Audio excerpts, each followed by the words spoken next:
اظہار عبودیت۔ حضرت ابراہیم بن اوہم علیہ رحمۃ اللہ سے کہا گیا، یا حضرت آپ تشریف رکھیں تاکہ ہم آپ سے کچھ باتیں سنیں۔ آپ نے فرمایا، میں 4 چیزوں میں مشغول ہوں، اگر ان سے فرصت ملی تو میں تمہارے پاس بیٹھوں گا۔ دریافت کیا گیا کہ وہ کون سی 4 چیزیں ہیں جن میں آپ مشغول ہیں؟ فرمایا، پہلی چیز، میں اس سوچ میں ہوں کہ یوم میثاق میں بنی آدم سے جب اللہ تعالیٰ نے وعدہ لے لیا تھا تو فرمایا تھا کہ یہ جنتی ہیں، میرا اس میں کچھ بھی نہیں ہے، نہ جانے کہ یہ دوزخی ہیں، میرا کچھ بھی نہیں ہے، لیکن میں نہیں جانتا کہ میں کس فریق میں تھا۔ دوسری چیز، میں اس سوچ میں ہوں جب اللہ تبارک و تعالیٰ بچے کو اس کی والدہ شکم میں پیدا کرنے کا قصد فرماتا ہے تو اس میں روح پھونکی جاتی ہے، تو اس کا موکل فرشتہ عرض کرتا ہے، اے اللہ العالمین، یہ بدبخت ہے یا نیک بخت ہے؟ مجھے علم نہیں کہ میرے لیے اس وقت کیا ارشاد ہوا تھا۔ تیسری چیز، جب حضرت اسرائیل علیہ السلام میری روح قبض کرنے کا قصد کرے گا تو عرض کرے گا، اے اللہ العالمین، یہ مسلمان ہے یا کافر ہے؟ مجھے علم نہیں کہ میرے لیے کیا جواب ارشاد ہوگا۔ چوتھی چیز، میں اللہ رب العزت تبارک و تعالیٰ کے اس فرمان کے متعلق سوچتا رہتا ہوں جب وہ فرمائے گا، اے گناہ کرنے والوں، علیحدہ ہو جاؤ، میں نہیں جانتا کہ میں کس گروہ میں ہوں گا۔ مومن کے لیے وقت نزاع میں باری تعالیٰ کی طرف سے خوشخبری۔ حضرت فقیہ ابو الحیث سمرقندی رحمۃ اللہ علیہ فرماتے ہیں، وہ شخص بختور ہے جس کو اللہ نے فہم و فراست عنایت فرمائی اور اسے غفلت کی نیند سے بیدار کیا اور اسے اپنے خاتمے کی فکر کرنے کی توفیق عنایت فرمائی۔ ہم اپنے خاتمہ بالخیر کے لیے بارگاہ رب العزت سے سوال کرتے ہیں، اس لیے مومن کو عالم نزاع میں باری تعالیٰ سے خوشخبری ملتی ہے، جیسا کہ اللہ رب العزت تبارک و تعالیٰ کا ارشاد ہے، بے شک جن لوگوں نے کہا ہمارا رب اللہ ہے پھر اس پر قائم رہے، یعنی اللہ اور اس کے رسول پر ایمان لائے اور ثابت قدم رہے۔ اور کہا گیا تم مستقاموا کا مطلب یہ ہے کہ وہ فرائض بجا لاتے ہیں اور محرمات سے اجتناب کرتے ہیں۔ یا بن معاذ رضی رحمۃ اللہ علیہ کا قول ہے، یعنی وہ فعل اور قول میں ثابت قدم رہیں۔ بعض کا قول ہے وہ سنت اور جماعت پر قائم رہیں تو اس پر ملائکہ رحمت نازل ہوں گے، یعنی ایمان پر قائم لوگوں پر عالم نزاع میں ملائکہ یہ خوشخبری لے کر آئیں گے کہ تم خائف نہ ہو اس سے جو کام دنیا سے تمہارے روبرو ہے اور تمہیں اس دہشت کی خوشخبری ہو جس سے حضور سید عالم نور مجسم صلی اللہ علیہ وآلہ وسلم کی زبان سے تمہارے لیے وعدہ کیا گیا تھا۔ 5 وجوہات کا اظہار۔ کہا جاتا ہے کہ عالم نزاع میں خوشخبری کی 5 وجوہات ہیں۔ پہلی وجہ، عام مسلمانوں کے لیے انہیں کہا جائے گا کہ ابدی عذاب سے خائف نہ ہونا، یعنی تم دائمی طور پر عذاب میں نہیں رہو گے کیونکہ تمہارے انبیاء کرام اور عطائے شفاعت فرمائیں گے، ثواب کے نہ ملنے پر غم نہ کرنا، بہشت کے لیے خوشی کرنا کیونکہ وہ تمہارا ٹھکانہ ہے۔ دوسری وجہ، مخلصین کے لیے انہیں کہا جائے گا کہ اپنے اعمال کے روکے جانے سے خوف نہ کھانا کیونکہ تمہارے اعمال مقبول ہیں، اور اجر و ثواب کے نہ ملنے پر ملال نہ کرنا، اس لیے کہ تمہارے لیے تمہارے لیے دگنا اجر و ثواب ہے، اور تائب ہونے کے بعد جو کچھ تم نے کیا ہے اس کا بھی ملال نہ کھانا، اس لیے کہ تمہارے لیے دگنا اجر و ثواب ہے، اور تائب ہونے کے بعد جو کچھ تم نے کہا ہے اس کا بھی ملال نہ کھانا۔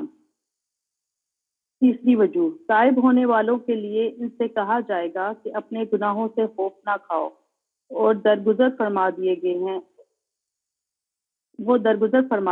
ہیں اور تائب ہونے کے بعد ثواب نہ ملنے پر غم نہ کھاؤ۔ چوتھی چیز، زاہدین کے لیے ہے کہ تم محشر اور حساب کا خوف نہ کھاؤ، اگر دگنا اجر و ثواب نہیں ملا تو غم نہ کرنا، بشارت سنیے جنت کے بغیر حساب کتاب کے۔ پانچویں وجہ، علماء کرام کے لیے جو لوگوں کو بھلائی کی تعلیم دیتے ہیں کہ عالم باعمل ہیں، ان سے کہا جائے گا کہ محشر کی روز کی ہولناکیوں کا خوف نہ کرنا اور نہ ہی تم غم کرنا کہ تمہیں تمہارے اعمال کا بدلہ دیا جائے گا، بشارت ہو کہ تمہارے لیے بہشت ہے اور تمہارے نقش قدم پر چلنے والوں کے لیے بھی خوشی ہے، اس شخص کے لیے جس کو آخری لمحات میں خوشخبری نصیب ہو، کیونکہ یہ خوشخبری اس لیے ہے کہ جو مومن ہوگا اس کے عمل اچھے ہوں گے۔ پھر اس پر ملائکہ کا نزول ہوگا تو یہ فرشتوں سے پوچھیں گے تم کون ہو؟ ہم نے تم سے بڑھ کر خوبصورت چہرے والا اور خوشبو والا نہیں دیکھا۔ تو فرشتے کہیں گے ہم تمہارے دوست ہیں، ہم دنیا میں تمہارے اعمال کو رقم کیا کرتے تھے اور ان کی مخالفت کیا کرتے تھے، اور ہم عقبہ میں بھی تمہارے دوست ہیں۔ بس دانش پر لازم ہے کہ وہ غفلت کی نیند پر متنبہ ہو، اور غفلت کی نیند سے جاگنے کے لیے 4 علامات ہیں۔ پہلی علامت، دنیا کے کاموں کو قناعت کے ساتھ قابو رکھے اور آہستہ چلے۔ دوسری علامت، آخرت کے امور میں حریص ہو جائے اور عجلت سے کام لے۔ تیسری علامت، دینی امور میں علم کے ساتھ تدبیر کرے اور کوشش کرے۔ چوتھی علامت، مخلوق کے بارے میں ہمدردی اور اس میں معاملہ کا جذبہ رکھے۔ افضل انسان کون ہے؟ یاد رہے جو شخص مدرجل 5 خصلتیں رکھتا ہو وہ تمام لوگوں سے افضل ہے۔ پہلی، اپنے پروردگار کی اس طرح عبادت کرے کہ وہ قابل قبول ہو۔ دوسری، مخلوق خدا کے لیے اس کا نفع ظہور پذیر ہو۔ تیسری، لوگوں کی اس کی شرارتوں سے محفوظ ہوں۔ جو کچھ لوگوں کے پاس ہے وہ اس کی توقع نہ رکھے۔ اور پانچویں، موت کو دائمی طور پر یاد رکھے، یہ جانے کہ میں مرنے کے لیے پیدا کیا گیا ہوں اور اس سے نجات نہیں ہوں۔ ارشاد ربانی ہے، تحقیق تو مرنے والا ہے اور انہوں نے بھی مرنا ہے۔ پھر ارشاد باری تعالیٰ ہے، اے پیارے حبیب صلی اللہ علیہ وآلہ وسلم فرما دیجئے کہ تمہارا فرار تمہیں ہرگز فائدہ نہیں دے گا اگر تم موت سے یا قتل سے بھاگتے ہو۔ بس ہر مسلمان پر ضروری ہے کہ وہ موت کی آمد سے پہلے اس کی تیاری کر لے۔ پھر ارشاد باری تعالیٰ ہے، تم موت کی خواہش تو کر کے دیکھو اگر تم سچے ہو، لیکن وہ کبھی بھی ہرگز اس کی خواہش نہ کریں گے ان اعمال کے سبب سے جو انہوں نے اپنے ہاتھ سے کیے ہیں۔ بس اللہ تبارک و تعالیٰ نے اظہار فرمایا کہ جو صادق و مصدق ہیں وہ موت کی خواہش کرتے ہیں، اور جو کذاب ہیں وہ اپنے اعمال بد کے سبب موت سے بھاگتے ہیں، کیونکہ سچا مومن کی تیاری میں رہتا ہے اور وہ اپنے پروردگار کی ملاقات کا خواہش مند رہتا ہے۔ جیسا کہ حضرت ابو الاروا رضی اللہ تعالیٰ عنہ سے روایت ہے کہ انہوں نے کہا، میں محتاجی کا خواستگار ہوں تاکہ اپنے پروردگار کے لیے متواضع رہوں، اور میں بیماری کا خواستگار ہوں کیونکہ وہ میرے گناہوں کا کفارہ ہے، اور اپنے پروردگار سے ملاقات کے شوق میں موت کو پسند کرتا ہوں۔ حضرت عبداللہ بن مسعود کا فرمان، ایمان کی جان۔ حضرت سیدنا عبداللہ بن مسعود سے روایت ہے، انسان برا ہو یا بھلا ہو، موت اس کے لیے بھلائی ہی بھلائی ہے۔ اگر وہ بھلا ہے تو اللہ فرماتا ہے اللہ کے پاس نیک کام کرنے والوں کے لیے بھلائی ہے۔ اگر وہ بد ہے تو اللہ فرماتا ہے کہ ہم ان کو مزید مہلت دے رہے ہیں تاکہ وہ بہت زیادہ برائی کرے، اور ایسے لوگوں کے لیے عذاب علیم ہے۔ وما علینا الا البلاغ المبین۔ آمین۔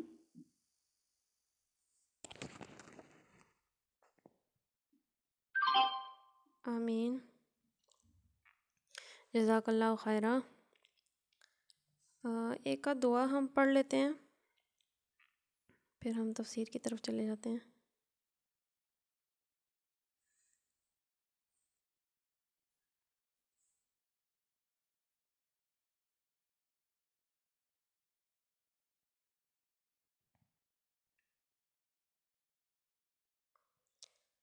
اچھا، یہ صبح و شام والے عمل ہیں، اس میں سے ہم نے کافی سارے پڑھے تھے، ایک آدھ ہم پڑھ لیتے ہیں اس میں سے۔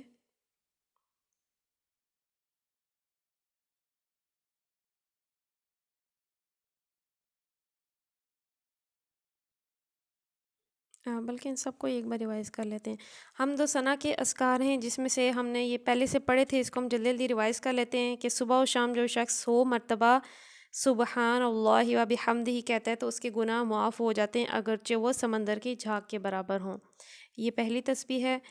دوسری تسبیح ہے کہ جو شخص ایک دفعہ کہتا ہے اس کے لیے جنت میں کھجور کا درخت لگا دیا جاتا ہے۔ کیا کہتا ہے؟ سبحان اللہ العظیم و بحمدہ۔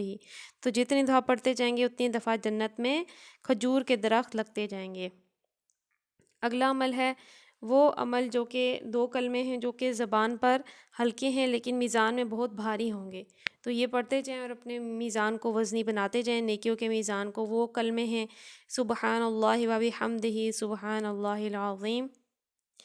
آگے ہے کہ یہ کلمات رسول اللہ صلی اللہ تعالیٰ علیہ وآلہ وسلم کو نے فرمایا کہ اللہ تبارک و تعالیٰ کو ہر چیز پر جن پر سورۃ طلوع ہوتا ہے اس سے زیادہ محبوب ہیں۔ وہ کلمہ ہے سبحان اللہ والحمد للہ ولا الہ الا اللہ واللہ اکبر۔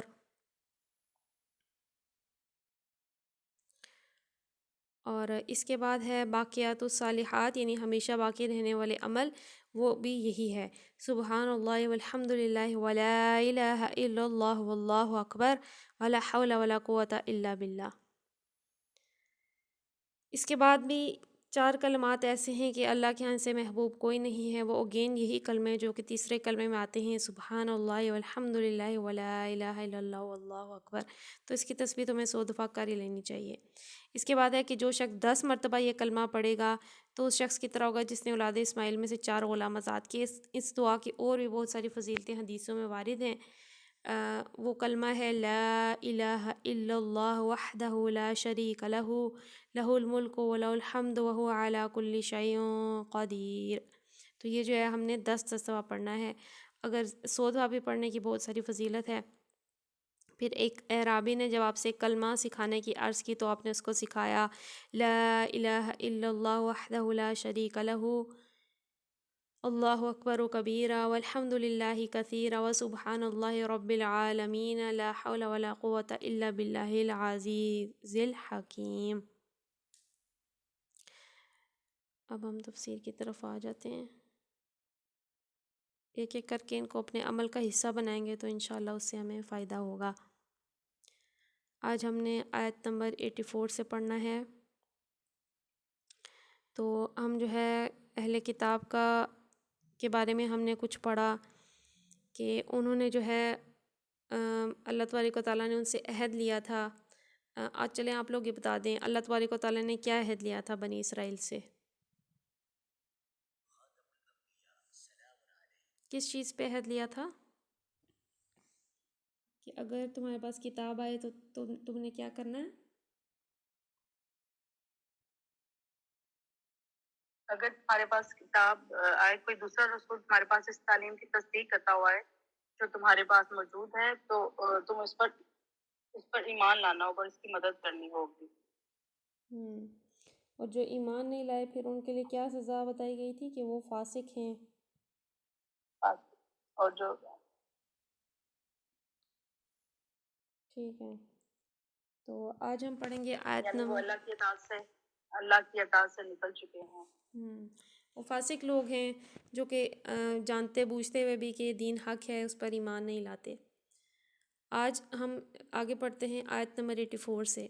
اعوذ باللہ من الشیطان الرجیم، بسم اللہ الرحمن الرحیم۔ قل آمنا باللہ وما انزل علینا وما انزل على إبراهيم وإسماعيل وإسحاق ويعقوب والأسباط وما أوتي موسى وعيسى والنبيون من ربهم لا نفرق بين أحد منهم ونحن له مسلمون۔ قل آمنا، آپ کہہ دیں کہ ہم ایمان لائے باللہ اللہ پر، وما انزل علینا اور جو نازل کیا گیا ہم پر، وما انزل علی ابراہیم جو نازل کیا گیا ابراہیم پر، و اسماعیل و اسحاق پر، و یعقوب والاسباط اور اولاد پر، وما اوتیا اور جو کچھ دیا گیا موسیٰ و عیسیٰ والنبیون اور نبیوں کو، من ربہم ان کے رب کی طرف سے، لا نفرق بین احد ہم نہیں فرق کرتے ان میں سے کسی ایک کے درمیان، منہم ان میں سے، ونحن لہ مسلمون اور ہم ہیں مسلمان فرما بردار۔ اے نبی کہو کہ اللہ کو مانتے ہیں، اس تعلیم کو مانتے ہیں جو ہم پر نازل کی گئی، اس تعلیم کو بھی مانتے ہیں جو ابراہیم، اسماعیل، اسحاق، یعقوب اور اولاد یعقوب پر نازل ہوئیں، اور ان ہدایت پر بھی ایمان رکھتے ہیں جو موسیٰ اور عیسیٰ اور دوسرے پیغمبروں کو ان کے رب کی طرف سے دی گئی، ہم ان کے درمیان فرق نہیں کرتے اور ہم اللہ کے تابع مسلمان ہیں۔ تو اب دیکھیے ان کے کافر ہونے کی وجہ یہی ہے، کچھ نبی اور رسولوں پر ایمان لائے، کچھ کا انکار کیا، کچھ کو ان کے مرتبے سے بڑھایا، کچھ سے انہوں نے دشمنی رکھی۔ تو اب یہی وجہ ان کے کافر ہونے کی ہے۔ تو مسلمان کیا کلمہ کہتا ہے کہ ہم سب پر ایمان لائیں، ہم اس پر بھی ایمان لائیں جو ہمارے رب کی طرف سے ہم پر نازل ہوا، یعنی قرآن پاک، اور جو پچھلے انبیاء پر نازل ہوا، ہم سب پر ایمان رکھتے ہیں۔ تو مسلمانوں کا کیا طریقہ ہے؟ ہمارا طریقہ یہ نہیں ہے کہ کسی نبی کو مانیں اور کسی کو نہ مانیں، کسی کو جھوٹا کہیں کسی کو سچا کہیں۔ ہم تعصب اور حمیت جاہلیت سے پاک ہیں۔ دنیا میں جہاں جو اللہ کا بندہ بھی اللہ کی طرف سے حق لے کر آیا ہے، ہم اس کے برحق ہونے پر شہادت دیتے ہیں۔ تو جو حق ہے وہ یہی ہے کہ لا الہ الا اللہ کا کلمہ ہے جو کہ ہر نبی اور رسول لایا، اور پھر جیسا کہ پچھلی کتابوں میں بشارت تھی کہ ایک نبی ہیں جو کہ آخری آئیں گے، جو کہ خاتم النبیین ہوں گے۔ تو اس پہ بھی ہمارا کامل ایمان ہے کہ آپ پر ہدایت مکمل ہو گئی، اب کسی اور کتاب، نبی، رسول، حق ہدایت کی ضرورت نہیں ہے۔ جو بھی آئے گا، جو سیدھے راستے پر ہوگا، وہ اسی دین پر ہی ہوگا، اسی دین کی تعلیم کرے گا، لوگوں کو وحدانیت کی طرف ہی بلائے گا۔ تو ہمارا طریقہ جو ہے یہی ہے کہ ہم سب پر ایمان لاتے ہیں، اور پچھلے کتابوں کی تصدیق کرتی ہے جو کتاب، ہم اس کتاب کے ماننے والے ہیں، لہٰذا ہم کسی نبی اور رسول میں، جیسا کہ یہاں بتایا گیا، ابراہیم، اسماعیل، اسحاق، عیسیٰ، موسیٰ، ہم سب پر ایمان لاتے ہیں، ہم کسی میں بھی فرق نہیں کرتے۔ جو فرق کرتے ہیں وہی کافر ہیں، فاسق ہیں۔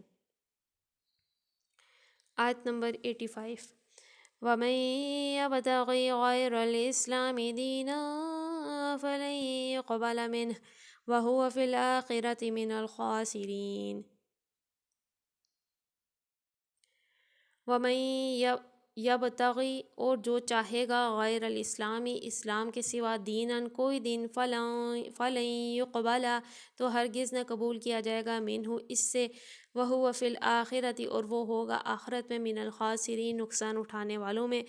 اس فرما برداری اسلام کے سوا جو کوئی اور طریقہ اختیار کرنا چاہے، اس کا وہ طریقہ ہرگز قبول نہ کیا جائے گا، اور آخرت میں ناکام و نامراد رہے گا۔ تو دیکھیے کہ اسلام کا جو ورڈ ہے، اس کا میننگ ہی یہی ہے، اسلام لے آنا، ٹھیک ہے، اور مسلمان کا مطلب وہ ہے جو اللہ کے آگے جھک جائے۔ اسلام کا دیکھیے یہاں پہ ورڈ میننگ رکھا ہوا اس فرما برداری، یعنی اسلام کا معنی یہی ہے جھک جائے، مسلمان وہی ہے جو اللہ کی مرضی کے آگے جھک جائے، اس کے لائے ہوئے دین کو قبول کر لے۔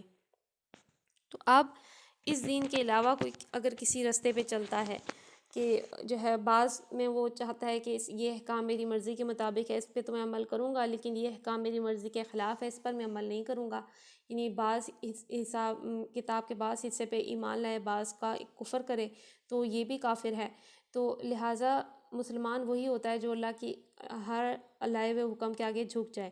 ہاں، اس میں ایک یہ پوائنٹ ہے کہ اگر آپ اپنے نفس کی برائی آپ پر غالب آ گئی، آپ ایمان تو لائے ہیں، آپ مانتے بھی ہیں، لیکن آپ جو ہے اپنے نفس کے عادت مجبور ہو کے آپ نے گناہ کیا ہے، اور پھر آپ اس پہ شرمندہ ہیں، تو پھر آپ کی مغفرت ہو جائے گی۔ لیکن اگر ہم کفر ہی کر دیں، انکار ہی کر دیں کسی چیز کا، تو ایسا کرنا پھر جو ہے ایسے کرنے والا ایمان سے خارج ہے۔ تو مسلمان وہی ہے جو کہ کہے کہ میں ہر اللہ تعالیٰ کے لائے ہوئے احکام کو قبول کرتا ہوں، میں نے تمام نبیوں رسولوں پر ایمان لایا، اور ہم جو ہے اپنے آپ کو مسلم کہیں، ہم جو ہے کہیں کہ ہم اسلام پر ہیں۔ تو یہی آخرت تک کے لیے کامیابی کا ذریعہ ہے، اور جو اس کے علاوہ جو ہے کوئی اور راستہ چاہتا ہے، کوئی اور راستہ ڈھونڈتا ہے، تو وہ آخرت کے دن سخت نقصان اٹھائے گا۔ تو دیکھیے یہ اللہ تبارک و تعالیٰ نے کلیئر کر دیا، کلیئر بتا بھی دیا، واضح واضح جو ہے، کیونکہ جنت دوزخ ایسی چیز ہے جس کا تذکرہ پچھلے صحیفوں میں بھی موجود ہے، تو اس سے پڑھنے والے کو بھی یہ اندازہ ہو جانا چاہیے کہ آخرت کی زندگی برحق ہے، اور اس کے لیے عمل کرنے چاہیے۔ آیت نمبر 86۔ کیف یہدی اللہ قوما کفروا بعد ایمانہم وشہدوا ان الرسول حق وجاءہم البینات واللہ لا یہدی القوم الظالمین۔ کیف یہدی، کیوں کر ہدایت دے گا، اللہ قوما کفروا، وہ لوگ جو کافر ہو گئے، بعد ایمانہم، ایمان لانے کے بعد، وشہدوا، اور انہوں نے گواہی دی، ان الرسول حق کہ رسول سچے ہیں، وجاءہم البینات، اور وہ ان کے پاس کھلی نشانیاں لے کر آئے ہیں، واللہ لا یہدی القوم الظالمین، اور اللہ ظالم لوگوں کو ہدایت نہیں دیتا۔ ایسا ہو سکتا ہے کیسے ہو سکتا ہے کہ ان لوگوں کو ہدایت بخشے، اللہ ان لوگوں کو ہدایت بخشے جنہوں نے نعمت ایمان پا لینے کے بعد پھر کو کفر اختیار کیا، حالانکہ وہ خود اس بات پر گواہی دے چکے ہیں کہ یہ رسول حق پر ہیں اور ان کے پاس روشن نشانیاں بھی آ چکی ہیں۔ اللہ ظالموں کو تو ہدایت نہیں دیا کرتا۔ اب ان کی اپنی کتابوں سے واضح نشانیاں کا ظاہر ہونا، ان کی اپنی کتابوں میں جو ہے اس خوشخبری کا، اس رسول برحق کے آنے کی خوشخبری کا موجود ہونا، پھر اس کے بعد ان کا سوالات کرنا اور ان سوالات کو اپنی کتابوں کے اپنے علم کے مطابق پانا، یہودیوں کے طرح طرح کے مناظرے ہوتے تھے ہمارے نبی سے، ان سے ان کو واضح ہو جانا، پھر اور اللہ تبارک و تعالیٰ کا آپ کو فتح عطا فرمانا، یہ سب واضح نشانیاں تھیں آپ کے برحق ہونے کے۔ اور پھر ان میں سے کئی لوگ تھے جو کہ ایمان لے آئے لیکن اس کے بعد وہ پھر ایمان سے پھر گئے۔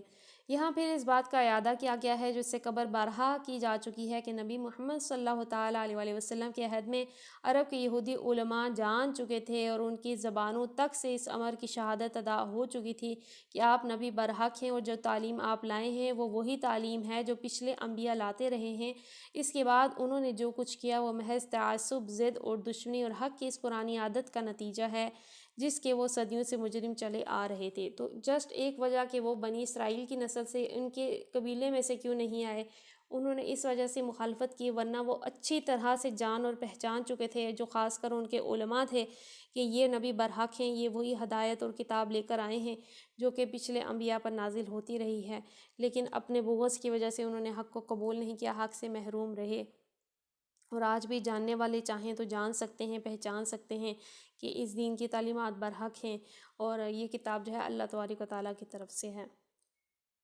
تو اللہ سے دعا کرتے ہیں آج کے ہم نے جو بھی بیان تفسیر میں پڑھا، ہمیں اسے یاد رکھنے، اس پر عمل کرنے کی توفیق عطا فرمائے، ہماری کوئی غلطیاں کوتاہیاں ہو گئی ان سے درگزر فرمائے، اور ہم جو بھی پڑھتے ہیں، جو دعائیں پڑھتے ہیں، جو عمل پڑھتے ہیں، ہمیں ان کو اپنی روٹین میں شامل کرنے کی توفیق عطا فرمائے اور ان سے ہمیں نفع عطا فرمائے۔